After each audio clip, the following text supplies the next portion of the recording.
The total amount of platinum humanity has extracted from the Earth is a matter of historical record. We have a clear tally of exactly how much exists in the global supply. This diagram represents that total, roughly 8,500 tons. If you gathered every ounce ever mined, the entire world's supply would fit inside the volume of a single average-sized room. To see how rare that is, look at gold. We have mined over 200,000 tons of it, enough to fill several Olympic-sized swimming pools. Platinum is found in much smaller concentrations. This scarcity defines its availability, whether it is in its raw, unrefined state or processed into industrial ingots. This physical limit is more than just a curiosity of geology. Because this specific metal is required for certain clean energy technologies, its rarity creates a physical constraint on how quickly those systems can be deployed. Most of us are already using it. There is a small amount of platinum inside your car's catalytic converter right now, facilitating the chemical reactions that clean your exhaust. But the larger demand is expected to come from hydrogen power. The technology relies on a simple chemical premise.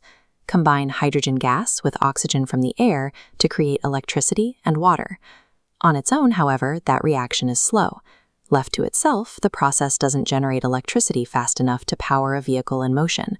For hydrogen to be a viable energy carrier for transport, the engine needs a way to speed up that chemistry.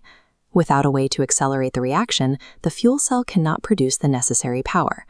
Platinum provides the surface where that reaction happens. Inside this fuel cell stack, the metal acts as a catalyst, allowing the hydrogen and oxygen to combine at the speed required for a functioning engine. This chart shows the resulting efficiency. A standard gasoline engine converts roughly 25% of its fuel's energy into motion. A platinum-catalyzed hydrogen cell can convert more than 60%. Platinum is used because it works at lower, everyday temperatures and does not wear out during the process. It maintains its integrity over years of operation, which most other materials cannot do. This hasn't stopped researchers from looking for alternatives. Scientists have spent decades testing materials like iron or nickel to see if they can produce the same result for less money. So far, none have matched platinum's durability in real-world conditions. This timeline reflects current industry projections. Experts expect platinum to remain a required component of fuel cell technology through at least the mid-2030s. As a result, the move toward hydrogen power is currently tied to a specific element that we cannot yet synthesize or replace at scale. Every year, mining companies extract about 17 times more gold from the Earth than platinum. In the Earth's crust, platinum is roughly 30 times rarer than gold, making it one of the most difficult metals to find in high concentrations. There is also a geographic limit.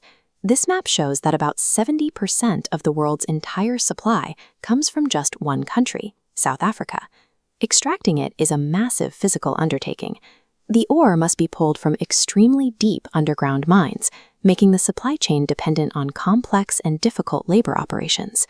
This concentration means that a production slowdown in a single region can affect the global availability of the metal and, by extension, the industries that rely on it.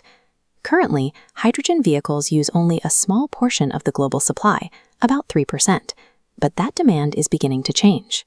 In China, there are already roughly 40,000 hydrogen vehicles in operation, proving the infrastructure is moving into a new phase of deployment. There is a system in place to manage the supply. Platinum is highly recoverable. More than 90% of the metal can be recycled from old components and used in new ones. While recycling is effective for maintaining current levels, it cannot generate the raw volume needed to build an entirely new global fleet. The current loop is simply not large enough to support a rapid increase in total demand. It is a reminder that even our most advanced ideas are ultimately subject to the physical realities of the planet.